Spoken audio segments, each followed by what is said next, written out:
Greetings, friend, and welcome to Bedtime Biographies, where together we unwind and drift away to the soothing accounts of truly remarkable lives. Tonight, we meet a man who was stabbed 23 times on the floor of the Roman Senate. Yet somehow, his name became more powerful in death than it ever was in life. A soldier who conquered nations, a politician who bent Rome to his will, and a lover whose affair with a queen became the stuff of legend. His name: Julius Caesar. And before you think you know his story from marble statues and dusty textbooks, think again. This is the tale of flesh and blood, ambition and betrayal, of a man who gambled everything on a single river crossing and changed the course of human history forever. Before we begin, if these explorations of remarkable lives help you unwind, please consider leaving a like and subscribing. And I'm curious, where in the world are you listening from tonight? Let me know in the comments below. Now, dim the lights, get comfortable, and let's journey back to ancient Rome, where our story begins not with glory, but with a funeral. Chapter 1. The boy who would conquer the world. The year is 85. Before Christ. Rome is not yet an empire, but a republic tearing itself apart. The streets smell of wine, sweat, and something darker, the metallic tang of blood that seems to seep from the very stones. This is a city where fortunes rise and fall with the swing of a sword, where a man's name means everything, and where a teenage boy named Gaius Julius Caesar is about to learn his first brutal lesson in survival. Young Caesar stands in his family's modest home on the Subura, Rome's most notorious neighborhood. Think of it as ancient Rome's rough side of town, where patrician nobles like his family lived uncomfortably close to pickpockets, prostitutes, and the working poor. The boy is just 16 years old, gangly and awkward, his ears still too large for his head. But those eyes, dark and calculating, already burn with something dangerous. His father has just died suddenly. Mysteriously, some whisper. And overnight, Caesar has become the man of the house. It's a house with a famous name but empty coffers. The Julii claim descent from Venus herself, the goddess of love, and Aeneas, the Trojan hero. On paper, they're aristocracy. In reality, they're what we might call broke nobility, all pedigree and no cash. But here's where Caesar's story takes its first dramatic turn. Rome is in the grip of civil war between two men, Marius and Sulla. Marius is Caesar's uncle by marriage, a self-made military genius who championed the common people. Sulla is a ruthless dictator who believes in aristocratic rule through bloody force. When Sulla wins, he begins his purge, posting lists of enemies to be killed, their property seized, their names erased. Caesar's name should be on that list. He's married to Cinna's daughter, Cornelia, and Cinna was Sulla's enemy. The dictator sends a simple message: divorce her or die. It's an easy choice, really. Every sensible person would take it. Caesar, with the arrogance that will define his entire life, refuses. Let's pause here and appreciate the audacity. This 16-year-old kid, barely shaving, tells the most powerful man in Rome, a man currently decorating the forum with his enemies' heads. No. Sulla's response is predictable. He strips Caesar of his inheritance, Cornelia's dowry, and his position as high priest of Jupiter. Then he sends men to kill him. What follows is pure adventure. Caesar flees Rome, hiding in the Sabine hills, moving from cave to farmhouse to forest. He nearly dies from malaria, shaking with fever in a shepherd's hut, while Sulla's soldiers search nearby. Every night he sleeps, wondering if he'll wake up with a blade at his throat. Eventually, family connections secure his pardon, but Sulla's final words are chilling. You win. But mark my words, in this young man, there are many Mariuses. The dictator saw something in that defiant teenager, a hunger that wouldn't be satisfied with mere survival. At 19, Caesar joins the army, escaping to the eastern provinces where Rome is fighting King Mithridates. Here, far from the political snake pit of Rome, he discovers something crucial. During the siege of Mytilene, he saves a fellow soldier's life under enemy fire and wins the civic crown, Rome's highest military honor. Imagine the Medal of Honor but made of oak leaves and worth more than gold. It grants him the right to wear it at all public occasions and, more importantly, it marks him as a hero. But the most famous story from these years, the one that reveals Caesar's character like nothing else, happens when he's 25. He's sailing across the Aegean Sea when pirates capture his ship. These aren't Johnny Depp pirates, these are brutal Cilician raiders who control the Mediterranean, kidnapping Romans for ransom. They demand 20 talents of silver for his release. That's roughly $600,000 in today's money.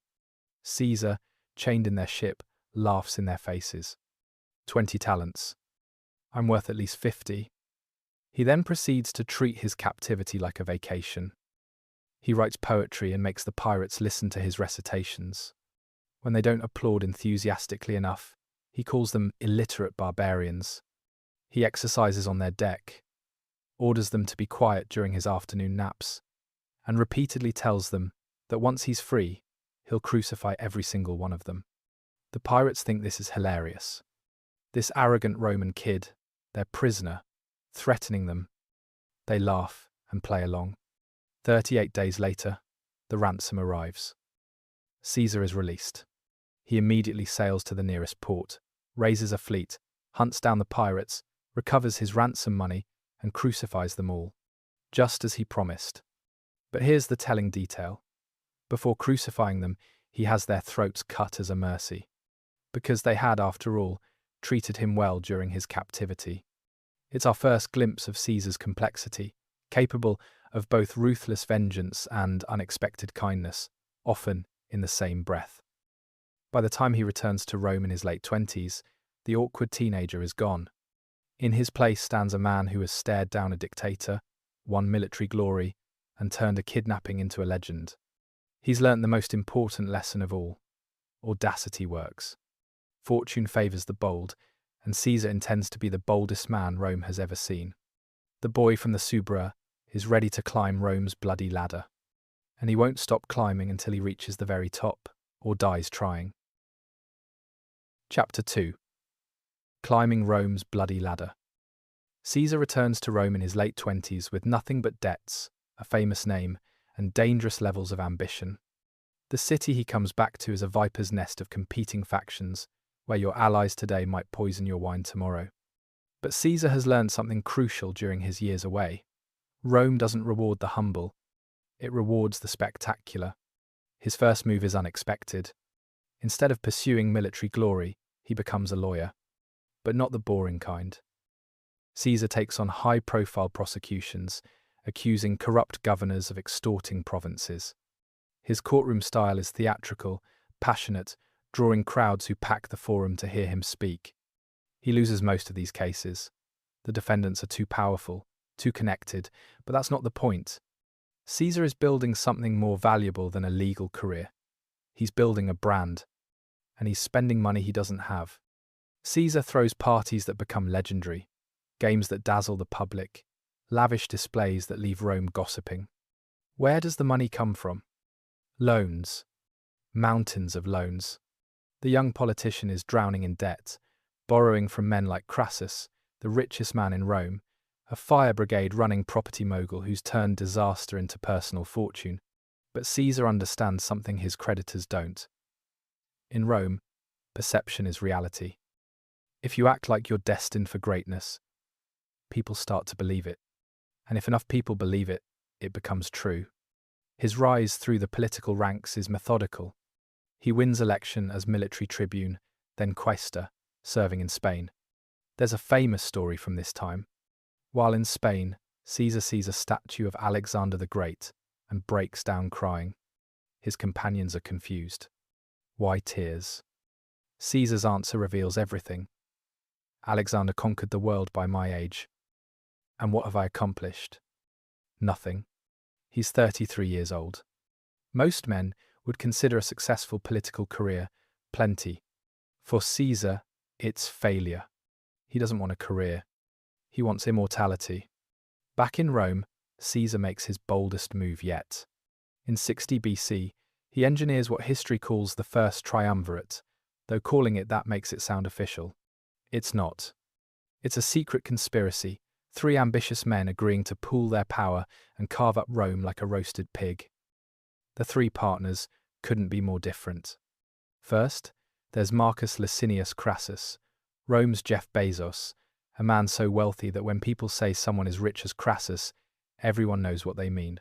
He's made his fortune through fire brigades that only put out flames after negotiating property prices, through silver mines worked by slaves, through loans at devastating interest rates. Crassus wants political power to match his wealth, but the Roman elite despise him as new money. Then there's Pompey the Great, or as he prefers to be called, Pompey Magnus. He's Rome's most successful general, a military genius who's conquered the East, defeated pirates, and triumphed 3 times. He's also painfully awkward in politics, a soldier who doesn't understand the subtle games of the Senate. Pompey wants land for his veterans and official recognition of his eastern settlements. The Senate, jealous of his glory, blocks him at every turn. And finally, there's Caesar. He has neither Crassus's money nor Pompey's military reputation. What he has is charisma, cunning, and the ability to see what others miss. These two powerful men need him as much as he needs them. The alliance is sealed in the most Roman way possible, through marriage. Caesar gives his only daughter, Julia, to Pompey. Never mind that Pompey is decades older, that Julia is already engaged to someone else. This is politics, and in politics, daughters are currency. The remarkable thing, Julia and Pompey actually fall in love. In a world of arranged marriages and cynical alliances, theirs becomes genuine affection. Caesar's gamble has paid off in ways he didn't expect. With a triumvirate backing him, Caesar wins election as consul for 59 BC. He's finally reached the top of Rome's political ladder, and he immediately sets about breaking every rule. The Roman constitution requires 2 consuls who check each other's power. Caesar's colleague, Bibulus, tries to oppose him. Caesar responds by having his supporters physically assault Bibulus in the forum, dumping a bucket of excrement on his head. It's shocking, unprecedented, and absolutely effective. Bibulus retreats to his house for the rest of the year, claiming he's watching the heavens for bad omens. Romans joke that the year should be dated the consulship of Julius and Caesar instead of Caesar and Bibulus. But Caesar's time as consul is running out, and he knows what comes next for successful politicians, of prosecution by their enemies the moment they lose their immunity. He needs his next move to be spectacular, to make him so powerful that no one dares touch him. He needs a military command. Through the triumvirate's influence, Caesar secures command of Gaul, the province covering what's now France and northern Italy. It's considered a backwater posting, and it's supposed to last 5 years. Caesar will turn it into nearly a decade of conquest that makes Pompey's achievements look modest by comparison. But before he leaves for Gaul, there's one more scandal worth mentioning. In 62 BC, during the festival of Bona Dea, a sacred women-only religious ceremony held at Caesar's house while he's high priest, a man named Publius Clodius Pulcher sneaks in dressed as a woman, allegedly to seduce Caesar's wife Pompeia. He's caught, and the scandal rocks Rome. Caesar divorces Pompeia immediately. When asked if he thinks she was actually unfaithful, he gives an answer that will echo through history. Caesar's wife must be above suspicion. Not innocent, not faithful, but above suspicion. It's a glimpse into how Caesar thinks. Perception matters more than truth. His reputation is a weapon, and he won't let anyone dull its edge. As he prepares to leave for Gaul in 58 BC, Caesar is 42 years old, deeply in debt, and burning with frustrated ambition. The next decade will transform him from a clever politician into a military legend. He's about to write his name across the map of Europe in blood and fire. The ladder he's been climbing. He's reached the top. Now it's time to kick it away and build something entirely new. Something that looks suspiciously like a throne, even though Rome doesn't have kings. The legions are waiting. Gaul is waiting. And Caesar, despite all his debts and enemies, despite the whispers that he's too ambitious, too reckless, too dangerous, Caesar is finally, gloriously ready. The boy from the Subura is about to become the conqueror of the Western world. Chapter 3. The Savage Garden, Gaul, 58. Before Christ, Caesar crosses into Gaul with 4 legions, roughly 20,000 men, and a chip on his shoulder the size of the Alps. He's 42 years old, buried in debt, and desperate for the kind of glory that erases political enemies and fills treasury vaults. Gaul will give him both, along with a body count that would make modern historians wince and ancient Romans cheer. But first, let's understand what Gaul actually is. It's not one country but a patchwork of Celtic tribes, some sophisticated enough to mint coins and build oppida, fortified towns that dot the landscape. Others are semi-nomadic, moving with their herds, their wealth measured in cattle and iron swords. These people are not the barbarians Roman propaganda will paint them as. They have art, religion, complex social structures, and one critical weakness: they can't stop fighting each other. Caesar arrives just as the Helvetii, a Gallic tribe from what's now Switzerland, decide to migrate west, planning to cross through Roman-controlled territory. They're not invading, just moving. But Caesar sees opportunity. He blocks their path, forces a confrontation, and in the ensuing battle near the Arar River, slaughters thousands. The survivors beg for peace. Caesar sends them home, then writes to Rome describing how he's defended the Republic from a massive barbarian invasion. It's our first glimpse of Caesar the propagandist. Every winter, when campaigns pause and he returns to northern Italy, he writes dispatches called Commentari de Bello Gallico, commentaries on the Gallic War.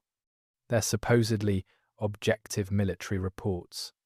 In reality, they're the ancient world's most effective PR campaign, written in simple, clear Latin designed to be read aloud in Rome's forum. In these commentaries, Caesar always refers to himself in third person. Caesar did this. Caesar decided that it creates a strange effect, making him seem both humble and godlike simultaneously. And Romans eat it up, gathering in crowds to hear the latest adventures of their general in the savage north. The campaigns that follow over the next 8 years are a masterclass in military genius, mixed with breathtaking brutality. When the Germanic king Ariovistus threatens Gallic tribes Rome has pledged to protect, Caesar marches north and defeats him, driving his people back across the Rhine River. Not satisfied with victory, Caesar decides to make a statement.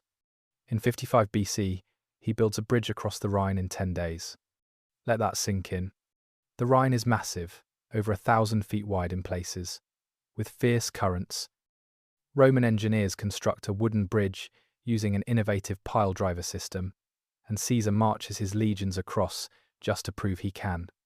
He spends 18 days on the Germanic side, burns some villages, then marches back and tears down the bridge. The entire operation serves no strategic purpose. It's a flex, ancient Rome style, and it works brilliantly. Back in Rome, people are awestruck. Later that same year, Caesar does something even more audacious. He invades Britain. Twice, actually. The first invasion in 55 BC is a near disaster. His ships are damaged by tides he doesn't understand, the British weather is miserable, and the Celtic warriors of Britain, with their chariots and blue war paint, prove fiercer than expected. Caesar bravely establishes a beachhead before retreating. But does he report this as a failure? Absolutely not.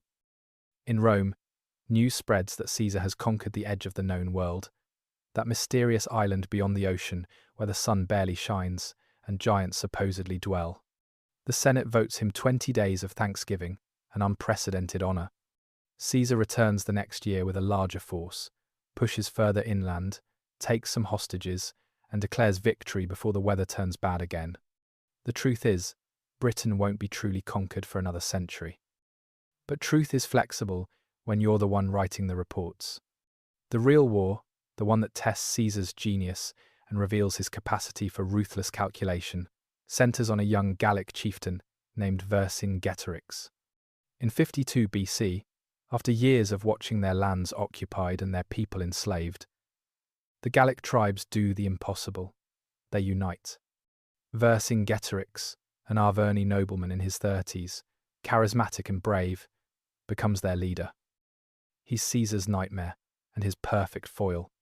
Vercingetorix understands that he can't beat Roman legions in open battle, so he adopts a scorched earth strategy, burning crops and villages to deny Caesar supplies. It works terrifyingly well. Caesar's army begins to starve. His Gallic, alias, defect. For the first time in years, the great general is on the defensive. The climax comes at Alesia, a fortified hilltop town where Vercingetorix makes his stand with 80,000 warriors. Caesar lays siege, but here's where it gets insane. He knows a Gallic relief army is coming to break the siege, so he builds two walls, one surrounding Alesia to keep Vercingetorix in, and another facing outward to keep the relief army out. His 40,000 legionaries are now besieging a force twice their size, while simultaneously preparing to be besieged by a force 4 times their size. The engineering is extraordinary. 11 miles of fortifications facing inward, 14 miles facing outward, complete with towers, ditches, sharpened stakes, and hidden traps. When the relief army arrives, 250,000 Gauls strong by some accounts, Caesar's men fight on 2 fronts simultaneously. The battle lasts for days. At one point, Caesar personally leads a cavalry charge to stop a breakthrough, his scarlet commander's cloak making him visible across the battlefield. It's the kind of moment that makes legends. The relief army eventually breaks and flees. Inside Alesia, starvation forces a decision. Vercingetorix, knowing his people will die if the siege continues, makes a choice that will echo through history. He dresses in his finest armor, rides out alone, and surrenders to Caesar, offering his life in exchange for mercy for his warriors. Caesar accepts the surrender, chains Vercingetorix, and sends him to Rome, where he'll rot in prison for 6 years before being paraded through the streets and ritually strangled during Caesar's triumph. It's not Caesar's finest moment. This young king, who fought for his homeland's freedom, deserved better. But mercy is a luxury Caesar can't afford. He needs total victory, needs to return to Rome as a conqueror without equal. The final toll of the Gallic Wars is staggering. Modern historians estimate 1 million Gauls killed, another million enslaved. Entire tribes are wiped out or displaced. The wealth flowing back to Rome is immense, enough that Caesar can finally pay off his debts and, more importantly, buy the loyalty of his legions. Each soldier receives bonuses far beyond standard pay. They're not just fighting for Rome anymore. They're fighting for Caesar. By 50 BC, when the campaigns finally wind down, Caesar has conquered a territory roughly the size of Texas, extended Rome's borders to the Atlantic and the English Channel, and transformed himself from a politician into a legend. His men would follow him anywhere. They've marched through snow and desert, built impossible bridges, stormed fortified towns, and grown rich on plunder. They call him Imperator, commander, with genuine affection. But success has made Caesar dangerous. Back in Rome, the Senate watches nervously. They gave him 5 years in Gaul. He's taken 8. They expected him to win some minor victories. Instead, he's created a battle-hardened army, loyal to him personally, not to the Republic. And his term as governor is about to expire, which means his immunity from prosecution expires with it. Caesar's enemies are sharpening their knives, preparing charges of war crimes, constitutional violations, anything to destroy him legally since they can't defeat him militarily. The Senate sends messages demanding he disband his legions and return to Rome as a private citizen. Caesar, camped with his army at Ravenna, faces an impossible choice. Obey the Senate and face certain prosecution, likely exile or death, or defy the Senate and become an enemy of the state. There's a small river between Ravenna and Italy proper. It's called the Rubicon. And on a cold January day in 49 BC, Julius Caesar will make the decision that transforms him from conqueror to revolutionary and Rome from republic to empire. The die, as he'll famously say, is about to be cast. Chapter 4. The Point of No Return. January 10th, 49 before Christ. The night is cold, the kind of damp Italian winter cold that seeps into your bones. Julius Caesar stands on the banks of a river so small you could wade across it without getting your chest wet. The Rubicon. Under Roman law, No general may bring an army south of this river without Senate permission. To cross it armed is to declare war on Rome itself. Caesar is 51 years old. Behind him are 13 legions, the most effective fighting force the world has ever seen. Men who followed him through Gaul's forests and across the Rhine, who've grown rich on plunder and loyal beyond reason. Ahead lies Rome, politics, his enemies, who've spent years preparing his destruction. The situation has deteriorated with stunning speed. 3 years earlier, everything seemed stable. The first triumvirate still functioned. That secret alliance between Caesar, Pompey, and Crassus that had bent Rome to their collective will. Then the dominoes started falling. First, Julia died in 54 BC. Caesar's daughter, Pompey's wife, the human glue holding two ambitious men together. She died in childbirth, and with her died the personal bond between Caesar and Pompey. The baby died days later. Pompey, genuinely grief-stricken, withdrew from public life for months. Caesar, campaigning in Gaul, couldn't even attend the funeral. Then Crassus, that third leg of the triumvirate, decided he needed military glory to match his partners. In 53 BC, he invaded Parthia, Rome's great eastern rival, with 7 legions. It went catastrophically wrong. At the Battle of Carrhae, the Parthians annihilated his army using horse archers and tactics Rome had never encountered. Crassus died on the battlefield, though accounts differ. Some say he was killed during a parley. Others claim the Parthians poured molten gold down his throat as mockery of his legendary greed. With both Julia and Crassus dead, nothing holds Caesar and Pompey together except mutual suspicion. And Rome, nature abhorring a vacuum, splits into 2 camps. The Senate, terrified of Caesar's growing power and popularity, embraces Pompey as their champion. Pompey, always craving legitimacy, accepts. The man who once partnered with Caesar now prepares to destroy him. The Senate's strategy is elegant in its simplicity. They demand Caesar disband his legions and return to Rome to stand for consul again as a private citizen. Without military command, without immunity, he'll face prosecution for every constitutional violation he committed during his consulship and Gallic campaigns. And there were many violations. Caesar's enemies have spent years documenting them, preparing charges that would result in exile at minimum, possibly execution. Caesar's counteroffer is reasonable on its surface. He'll disband his legions if Pompey disbands his simultaneously. But the Senate refuses. They want Caesar defenseless. Some historians suggest they're not even planning to prosecute him fairly. They simply want him destroyed. This populist general who's bypassed their authority and won the people's love with bread, circuses, and victories. Marcus Antonius, Mark Antony, Caesar's loyal lieutenant, uses his position as tribune to veto the Senate's demands. The Senate responds by doing something shocking. They pass the Senatus Consultum Ultimum, the ultimate decree, essentially martial law that suspends all normal rights. They order Caesar to disband immediately, or be declared an enemy of the state. Then, in an unprecedented move, they threaten Antony himself. Tribunes are supposed to be sacrosanct, untouchable. Antony flees Rome in disguise, dressed as a slave, fearing for his life. When news reaches Caesar at Ravenna, his decision crystallizes. The Senate has broken their own rules. They've threatened a tribune. They've made compromise impossible. And Caesar, despite all his ambition, has painted himself as the defender of the people against oligarchic tyranny. Now he can claim he's defending the constitution they've violated. But let's be honest, Caesar wants this.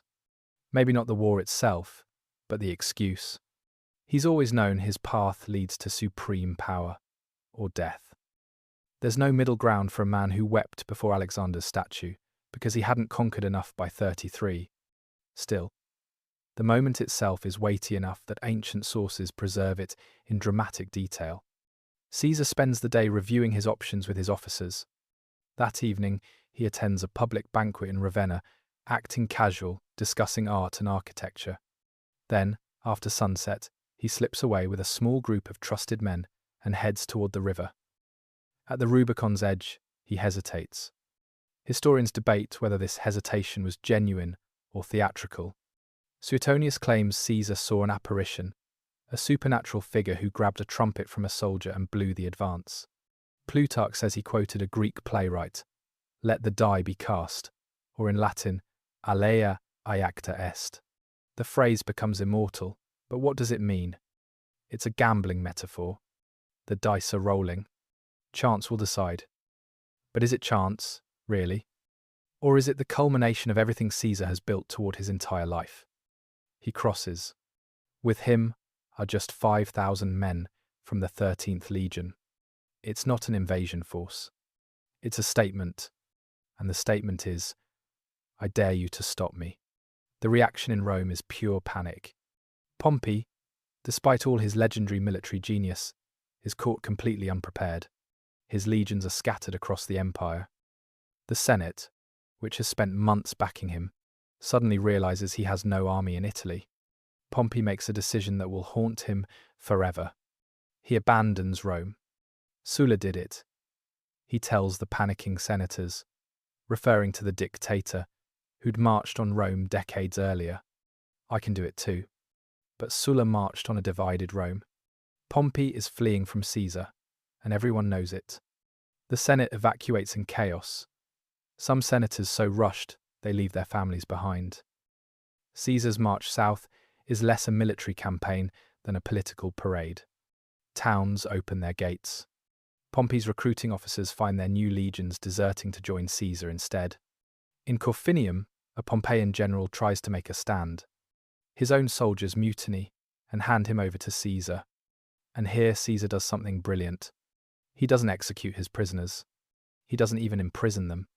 He forgives them publicly, gives them money, and lets them go.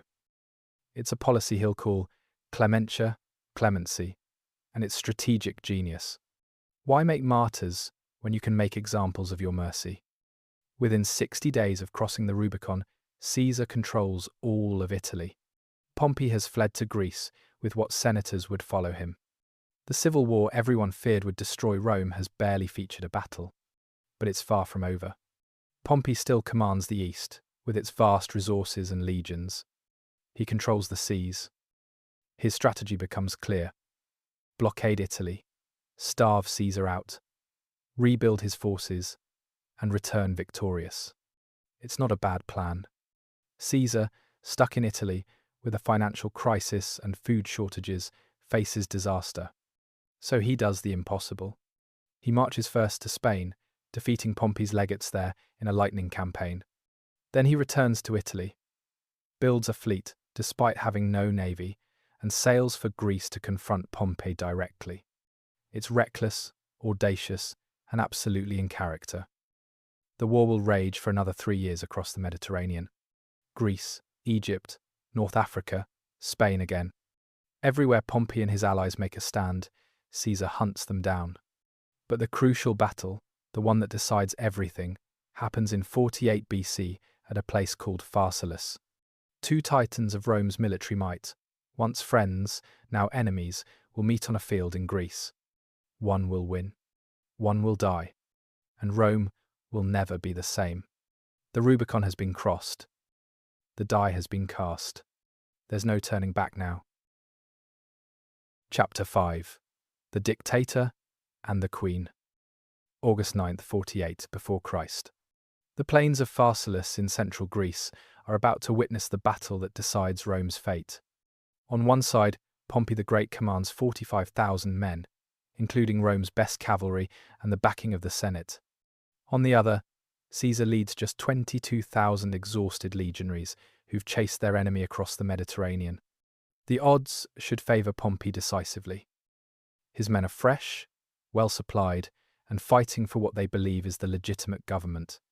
Caesar's army is starving, outnumbered 2-1, and technically rebelling against Rome itself. But numbers don't account for experience, and Caesar's veterans have fought in Gaul for a decade. They've seen everything, survived everything, and they believe their general is invincible. The battle is brief and brutal. Caesar notices Pompey has stacked his cavalry on one flank, planning to sweep around and attack from behind. So Caesar hides his best cohorts behind his own cavalry with specific instructions. Don't throw your javelins, stab upward at the riders' faces. It's psychologically devastating. Pompey's aristocratic cavalry, Rome's wealthy sons who've never seen real combat, panic when scarred veterans start thrusting spears at their eyes. They break and flee. With the cavalry routed, Caesar's hidden cohorts slam into Pompey's exposed flank. The entire line collapses. Within hours, 15,000 of Pompey's men lie dead on the field. Caesar loses just 200. It's not just a victory, it's a humiliation. Pompey, the great general who'd triumphed 3 times, who'd conquered the East and been called Magnus, stands watching his army disintegrate. He tears off his commander's insignia, mounts a horse, and flees. Just hours earlier, he commanded Rome's largest army. Now he's a fugitive. Caesar's pursuit is relentless. Pompey flees to Egypt, that ancient kingdom ruled by a teenage pharaoh named Ptolemy XIII and his older sister wife Cleopatra VII. Yes, sister wife. The Ptolemies are Greek Macedonian descendants of Alexander's general, and they marry siblings to keep the bloodline pure. It's as awkward as it sounds, and the 21-year-old Cleopatra has been driven from Alexandria by her brother's advisors, who find her too ambitious, too clever, too dangerous. Pompey arrives in Egypt hoping for sanctuary. Ptolemy's advisors debate what to do, offer him refuge, and risk Caesar's wrath. They choose a third option: murder him. As Pompey steps from his boat onto Egyptian soil, a centurion he'd once commanded walks up and stabs him in the back. They cut off his head and leave his body on the beach. 3 days later, Caesar arrives. Ptolemy's advisors present him with Pompey's head and signet ring, expecting gratitude. Instead, Caesar weeps. Real tears, or theatre. With Caesar, it's always hard to tell. But he gives Pompey's remains a proper funeral and executes the men who killed him. The message is clear. Only Caesar gets to defeat Pompey. Murdering a Roman consul, even a defeated one, is unacceptable. But Egypt has more than dynastic murder to offer. It has Cleopatra. The story of how they meet has become Hollywood legend, and for once, the legend isn't far from truth. Cleopatra, exiled from her own palace and desperate to outmaneuver her brother, needs Caesar's support. But how does she get to him when Ptolemy's guards watch every entrance? She has herself rolled up in a carpet, or possibly a laundry sack, sources differ, and smuggled into Caesar's quarters. When the carpet unrolls, out steps the Queen of Egypt. Let's be clear about who Cleopatra actually is, because she's been mythologized beyond recognition. She's not the most beautiful woman who ever lived. Ancient sources barely mention her looks. What they do mention, repeatedly, is her intelligence, her wit, her ability to speak 9 languages, her education in mathematics, philosophy, and astronomy. She's also politically brilliant, having navigated palace intrigue since childhood. And she's 21 years old. Caesar is 52. What happens next is part political alliance, part genuine attraction. Caesar needs Egypt's wealth to finance his civil war. Cleopatra needs Rome's military might to reclaim her throne. But something else develops between the aging general and the young queen. They become lovers, and by all accounts, Caesar is genuinely smitten in a way he hasn't been since his youth. He involves himself in Egypt's civil war, backing Cleopatra against Ptolemy. It nearly costs him everything. Egyptian forces trap Caesar's small garrison in Alexandria's palace quarter.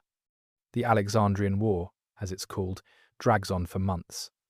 At one point, Caesar has to swim for his life, holding papers above water while Egyptian ships burn around him. He's 52 years old and swimming in armor. His famous commentaries barely mention this humiliating near disaster. Eventually, Roman reinforcements arrive. Ptolemy drowns in the Nile while fleeing battle, weighed down by his golden armor, a fitting end for a boy king who'd chosen the wrong side. Cleopatra becomes sole ruler, technically sharing power with a younger brother, Ptolemy XIV, who's about 12 and completely powerless. But here's where Caesar makes a choice that scandalized Rome. He stays. For 3 months, he sails up the Nile with Cleopatra, in a massive river barge, a floating palace. They're touring Egypt like honeymooners, while Rome tears itself apart, and Pompey's remaining supporters regroup in North Africa. His officers send increasingly desperate messages. Caesar ignores them. He's in love, or at least in something close to it. When he finally leaves Egypt in 47 BC, Cleopatra is visibly pregnant. She'll name the child Caesarion, Little Caesar, and claim he's the dictator's son. Caesar never officially acknowledges paternity, but he never denies it either. For a man obsessed with his legacy, leaving a potential heir is significant. Before returning to Rome, Caesar has to deal with one more loose end. Pharnaces, the son of Rome's old enemy Mithridates, has used the civil war's chaos to reconquer his father's kingdom in Asia Minor. Caesar marches against him with a small force. The battle at Zela lasts 4 hours. It's such a complete victory that Caesar sends his famous 3-word report back to Rome. Veni, vidi, vici. I came, I saw, I conquered. It's history's ultimate humble brag, and Romans love it. The phrase becomes instantly iconic, quoted in marketplaces and Senate debates. Caesar has reduced warfare to a simple formula: show up, win, move on. It's brilliant propaganda that makes his victories seem effortless, almost ordained by the gods. When Caesar finally returns to Rome in 46 BC, he's been away for 4 years. The city he returns to is vastly different from the one he left. The civil war has killed hundreds of thousands. The economy is in shambles. The political system, that careful balance of consuls and senate and tribunes that had lasted 5 centuries, lies in ruins. And Caesar. Caesar is now dictator, a temporary emergency position that he's made permanent. He throws 4 triumphs, spectacular parades celebrating his victories in Gaul, Egypt, Pontus, and North Africa. The displays are staggering. Wagons piled with gold, exotic animals, paintings of battles, captured kings and generals walking in chains. The Senate votes him unprecedented honours. 40 days of thanksgiving, the right to wear triumphal regalia permanently, and statues throughout the city. He uses his absolute power to enact sweeping reforms. The calendar is a mess, months drifting out of sync with seasons, so Caesar creates a new calendar based on Egyptian astronomy. It's so good we still use a version of it today. He grants Roman citizenship to entire provinces. He establishes colonies for his veterans, getting dangerous numbers of armed men out of Rome. He cancels some debts, redistributes land, and starts massive public works projects to employ the urban poor. But he also does something that makes Rome profoundly uneasy. He brings Cleopatra to the city. She arrives with an enormous entourage, moves into Caesar's villa across the Tiber, and Caesar acknowledges her publicly as a client queen. The scandal is immense. Not only is Caesar consorting with a foreign monarch, but Cleopatra brings their son, little Caesarion, now a toddler. A living reminder that Rome's dictator has a potential heir who isn't even Roman. The Senate grumbles. Old families mutter about Eastern decadence. Conservative Romans invoke their ancestors who'd defeated kings. And Caesar, surrounded by sycophants and senators who vote him divine honours, grows increasingly disconnected from the brewing resentment. He places a golden statue of Cleopatra in the Temple of Venus, his supposed divine ancestor, and with public, he accepts the title Father of the Fatherland. Some start calling him Rex, king, though he publicly refuses the title. But refusing the word while accepting the power fools no one. From the heights of power, surrounded by wealth and honours, having conquered Gaul and won Rome's civil war, having loved Egypt's queen and reformed Rome's calendar, Caesar cannot see what's coming. Or perhaps he sees it but doesn't care. After all, he's lived his entire life courting danger. Why stop now? But in the shadows, 60 senators are meeting secretly. They call themselves the Liberators. They're planning to save Rome the only way they know how. With knives? 23 knives, to be precise. March is coming, and with it the Ides. Chapter 6. The Ides of March. The year is 44 before Christ. Julius Caesar is 55 years old and at the absolute peak of his power. He's been declared dictator perpetuo, dictator in perpetuity, a title that should be a contradiction in terms since dictatorships were meant to be temporary. But Caesar has rewritten the rules. He sits in the Senate on a golden chair. His face appears on coins while he's still alive, something no Roman has done before. Statues of him dot the city. Some show him with a corona civica, the civic crown, others nearly divine in their depiction. To understand what happens next, you have to understand that Rome's entire identity is built on one founding myth. They killed their last king, Tarquin the Proud, in 509 BC, and swore never to have another. For 5 centuries, the word rex, king, has been Rome's worst insult. And now, here's Caesar, acting like a king in everything but name. The breaking point comes during the festival of Lupercalia in mid-February. Mark Antony, now Caesar's right-hand man and consul, publicly offers Caesar a royal diadem, a crown. The crowd's reaction is mixed, some cheering, most silent. Caesar refuses it, and Antony offers again. Caesar refuses again, more firmly, and announces that Jupiter alone is Rome's king. The crowd finally applauds, relieved. But the damage is done. Whether it was a genuine offer or political theatre to let Caesar publicly refuse kingship, the message is clear. The question of making Caesar king is on the table. And for men like Marcus Junius, Brutus, and Gaius Cassius Longinus, this is the final straw. Brutus is particularly important to understanding this moment. He's about 40 years old, Caesar's friend, possibly even his illegitimate son. There are persistent rumours that Caesar had an affair with Brutus's mother decades ago. Caesar has shown Brutus extraordinary favour, promoting him, forgiving his support of Pompey, treating him almost like family. Brutus is also descended from Lucius Junius Brutus, the legendary founder of the Republic who overthrew the last king. Every day, people leave messages on the statue of his ancestor. Brutus, are you truly Brutus? And your ancestors killed kings. What are you waiting for? The psychological pressure is immense. Here's a man who owes Caesar everything, wrestling with the weight of his family legacy and his belief in republican virtue. Cassius is different. He's practical, ambitious, and personally resentful. Caesar passed him over for positions he wanted. During the Civil War, Cassius fought for Pompey and only grudgingly accepted Caesar's pardon. Where Brutus struggles with philosophy, Cassius nurses specific grievances. But he's smart enough to know that Brutus's involvement is crucial.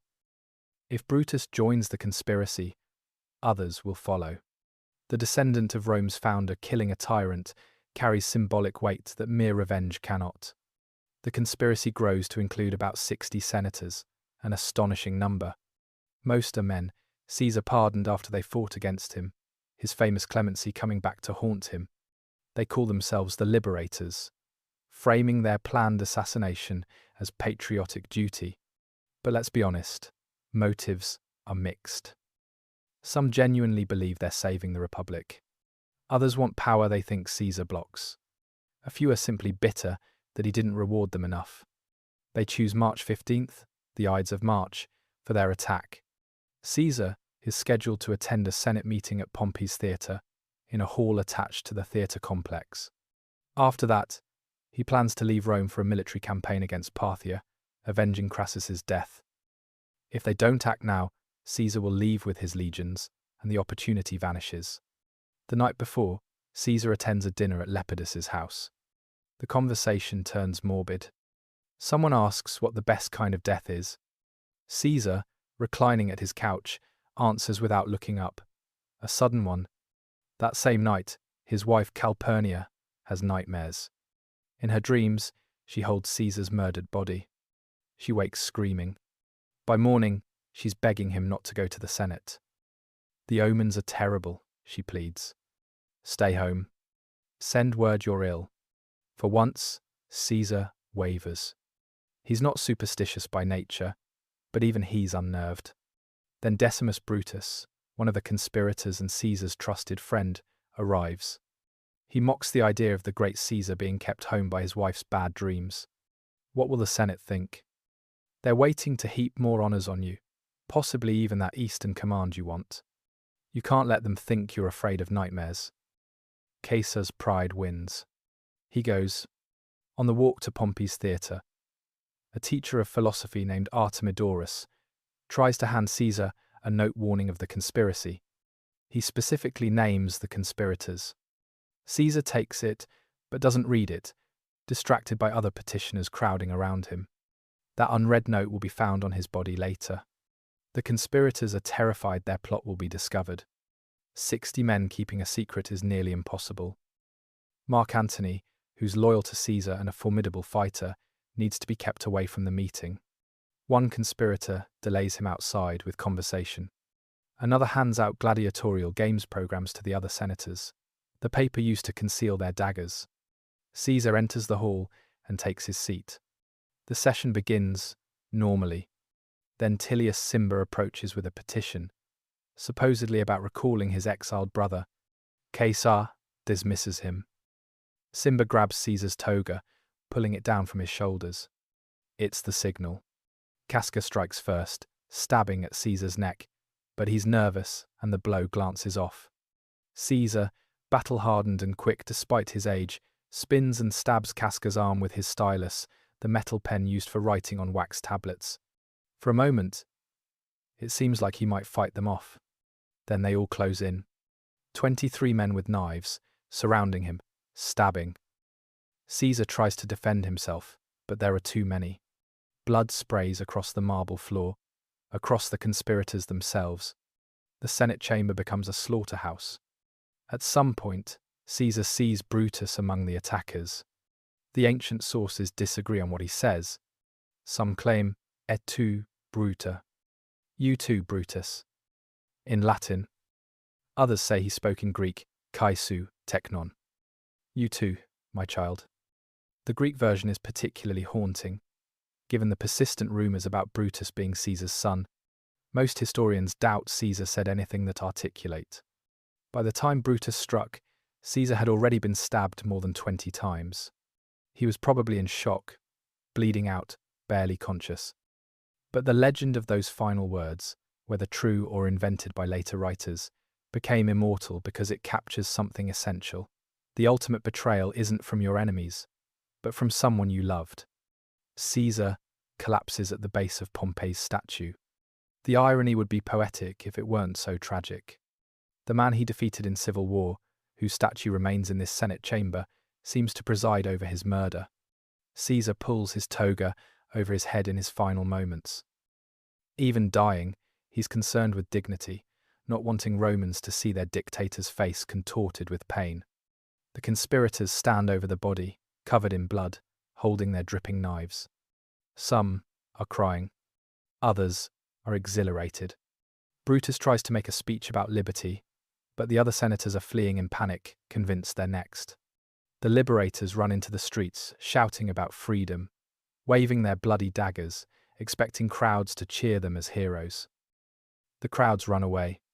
Normal Romans don't understand why their successful, popular leader just got murdered by aristocrats.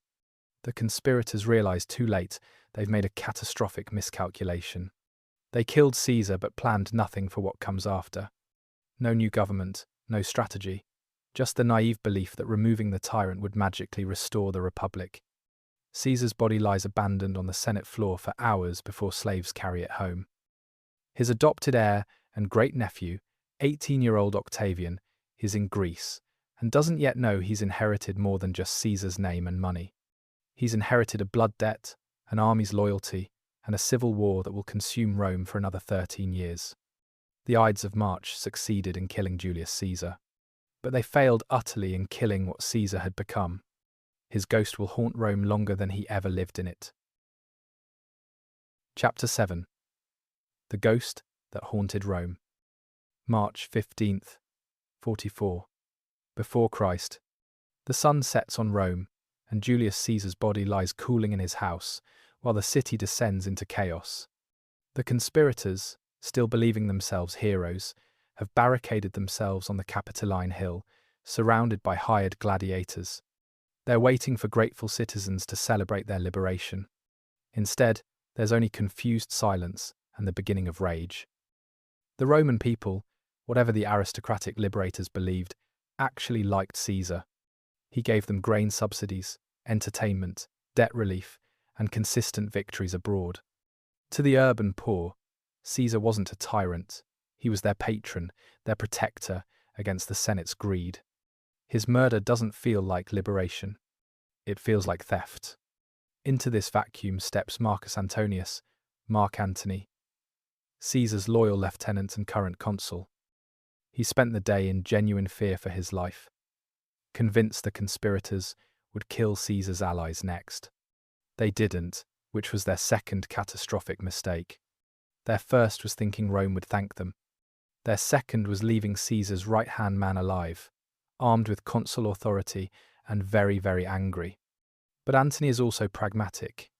The liberators still have those gladiators and significant support among the Senate. So he negotiates. In exchange for amnesty for the conspirators, they'll recognize all of Caesar's acts and appointments as legitimate. It's a careful balance, no revenge, but also no repudiation of Caesar's legacy. The Senate, desperate for stability, agrees. Then comes the funeral. March 20th, 5 days after the assassination. This is where everything changes. Caesar's will is read publicly first. It's devastating to the conspirators' narrative. Caesar leaves 300 sesterces to every Roman citizen, an enormous sum, roughly 3 months' wages for a labourer. He bequeaths his private gardens across the Tiber as a public park. And he formally adopts his great-nephew, Gaius Octavius, making the 18-year-old boy his legal son and heir. The crowd, hearing this generosity from beyond the grave, grows emotional. Then Antony speaks. History remembers this as one of the greatest orations ever delivered, though we don't have his exact words. Shakespeare's version, Friends, Romans, Countrymen, is dramatic fiction, but it captures the spirit.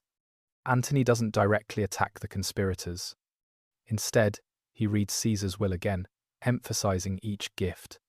He displays Caesar's blood-soaked toga, pointing to each knife hole. 23 holes. 23 betrayals. The crowd's mood shifts from grief to fury. Antony doesn't call for violence. He doesn't need to. He's lit a fire and stepped back to watch it burn.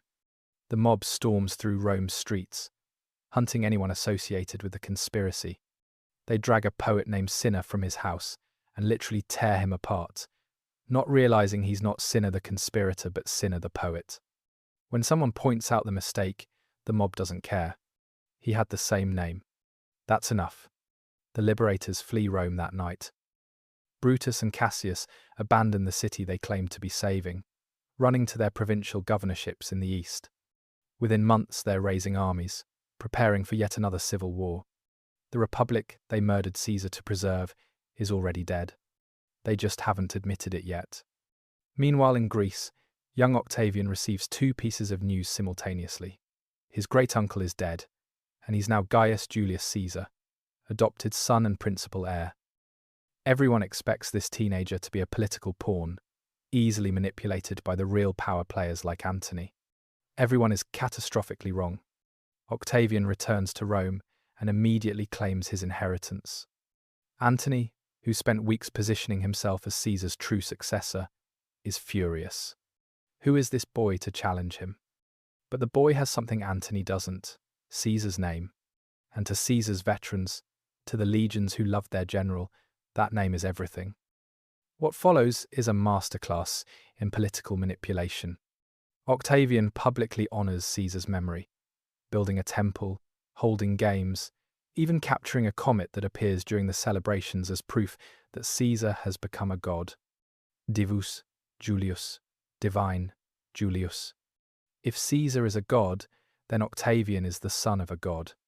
Divi filius. It's brilliant propaganda.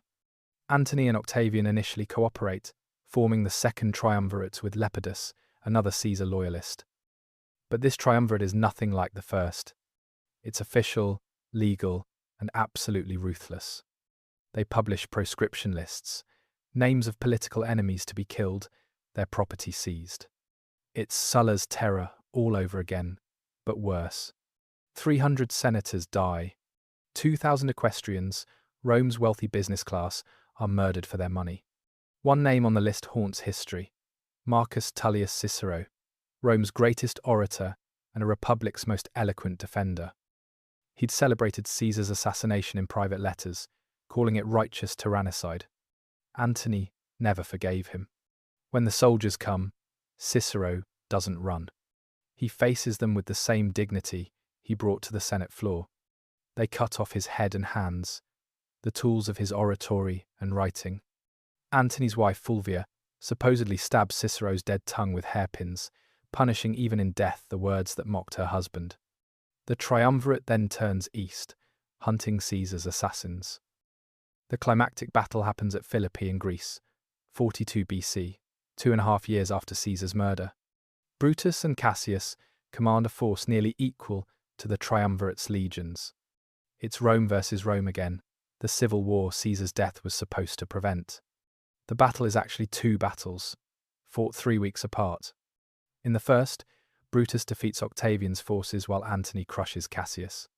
Cassius, thinking Brutus has also lost, orders his slave to kill him. He dies not knowing his side actually won that day. In the second battle, Brutus's army collapses. Rather than face capture, Brutus falls on his sword, held by a friend. His last words, according to Plutarch, reference a line from Greek tragedy. "Wretched virtue, you were but a name, and yet I worshipped you as real. But now it seems you are only fortune's slave."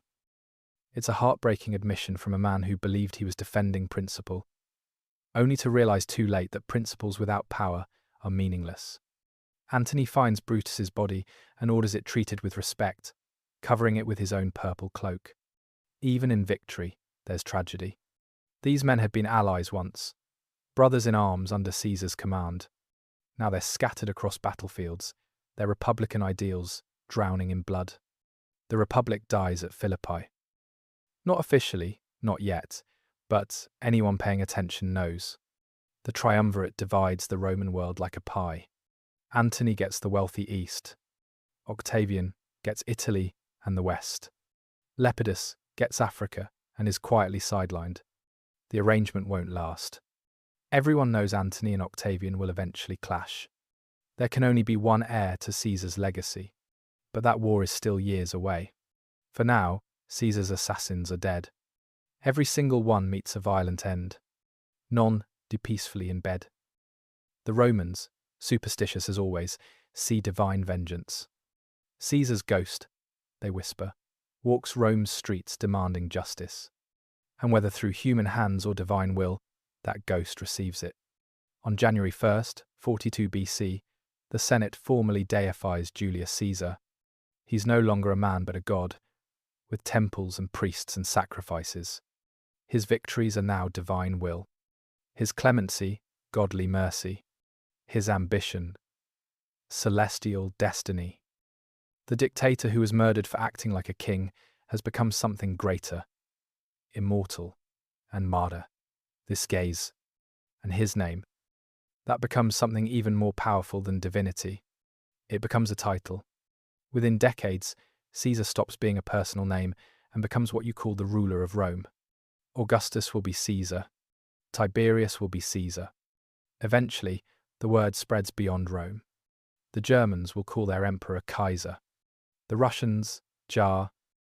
Both derive from Caesar, a man who's been dead for centuries but whose name still means absolute power.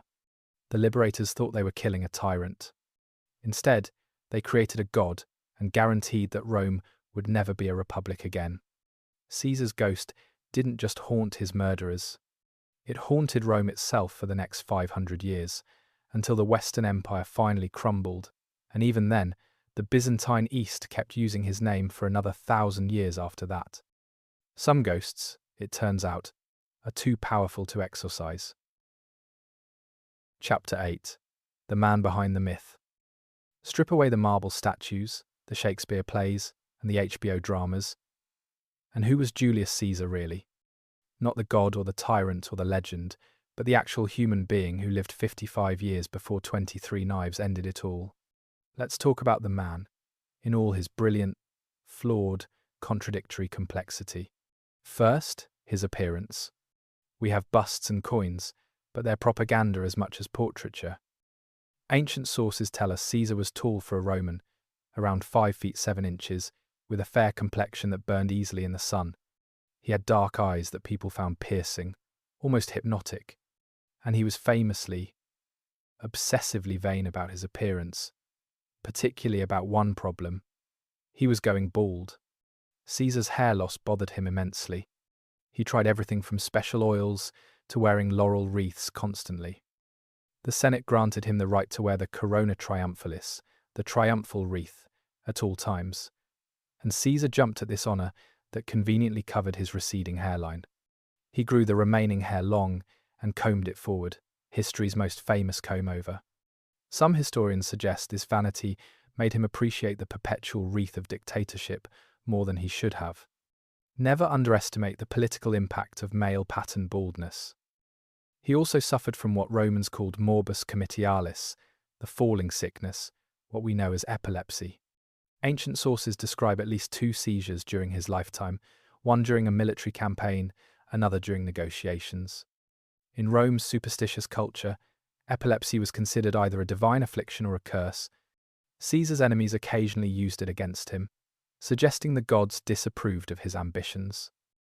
Caesar himself rarely mentioned it, maintaining the image of physical perfection. As a writer, Caesar was extraordinary.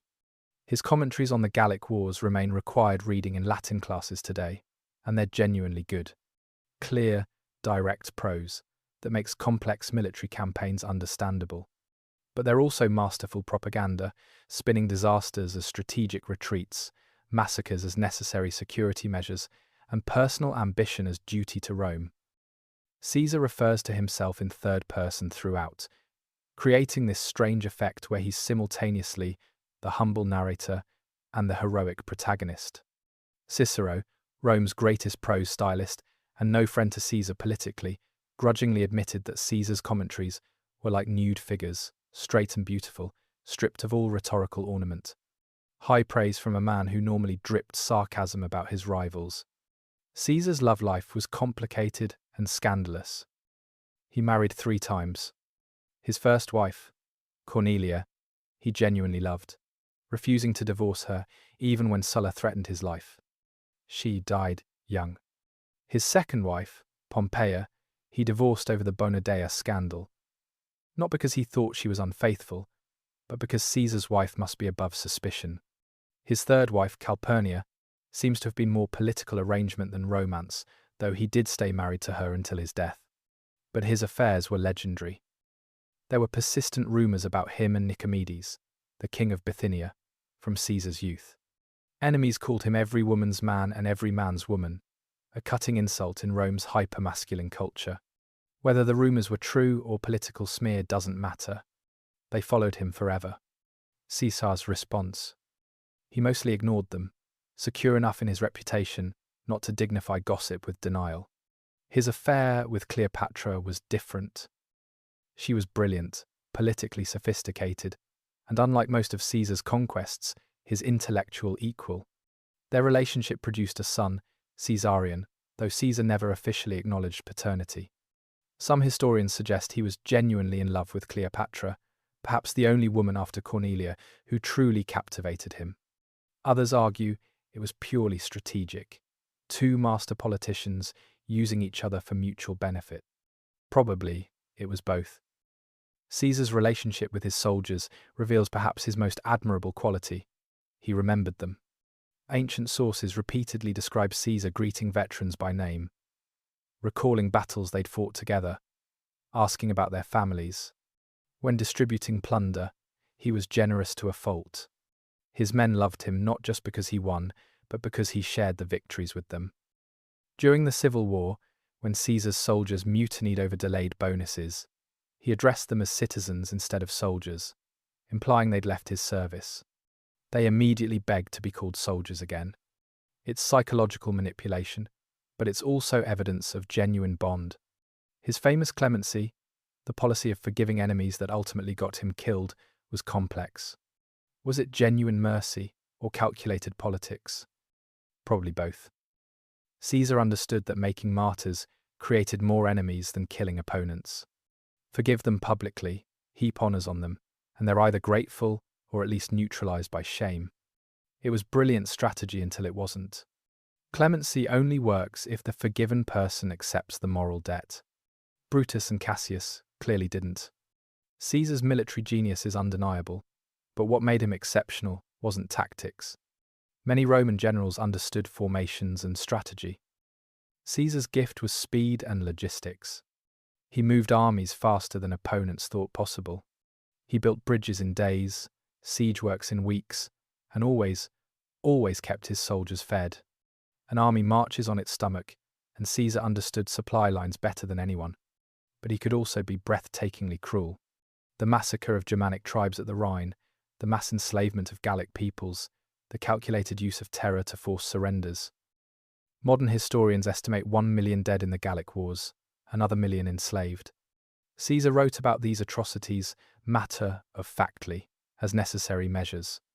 To him, they probably were. Roman morality didn't extend to non-Romans. Conquest was how you proved Roman superiority. His greatest weakness was probably hubris, the pride that ancient Greeks knew would anger the gods. By his final years, Caesar believed his own legend. He dismissed warnings about assassination plots. He refused bodyguards. When told that Brutus and Cassius looked dangerous, he replied that he feared fat men more than lean ones, a reference to their serious, intense demeanours.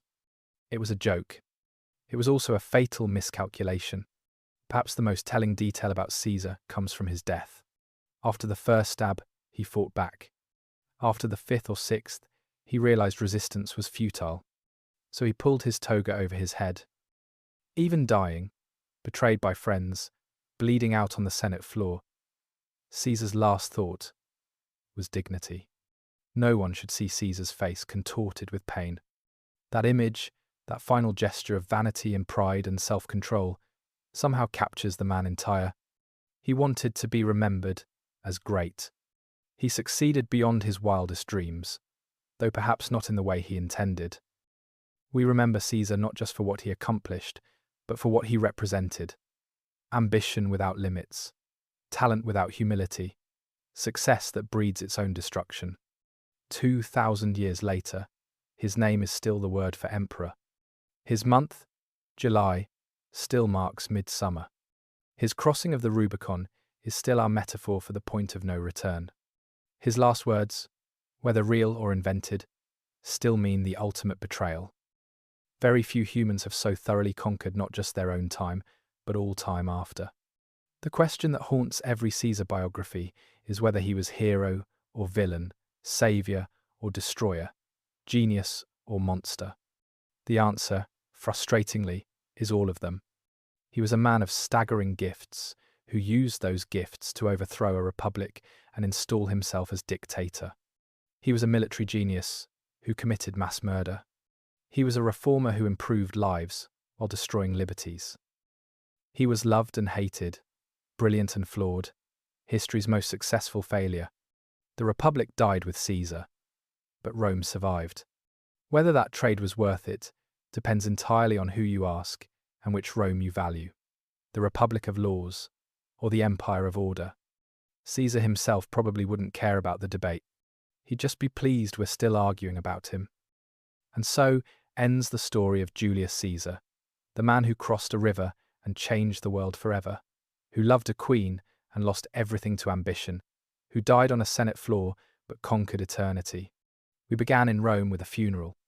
We end 2,000 years later, and somehow Caesar's ghost is still walking.